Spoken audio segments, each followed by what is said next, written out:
এক শিয়াল, সে ছিল বড়ই ধূর্ত। নদীর তীর ঘেঁষে একাই হেঁটে বেড়াচ্ছিল। ফুরফুরে হাওয়ায় মন মেজাজটা তার বেশ ভালোই ছিল। সে ভাবলো, আমার মতো কেউ এমন চটপটে নয়, আমার মতো কেউ চালাকও নয়। নদীতে ভেসে বেড়াচ্ছিল বালিহাঁসের দল।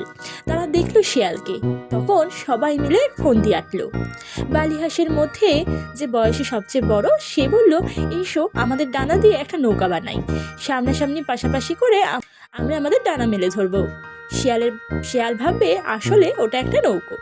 তখন তারা ডানা মেলে সামনাসামনি পাশাপাশি ভেসে চললো। মনে হলো একটা নৌকা চলছে। একদিককার ডানা নৌকার তারের কাজ করতে লাগলো। ধূর্ত শিয়ালের বয়স হয়েছিল, আগের মতো চোখে দেখতে পায় না।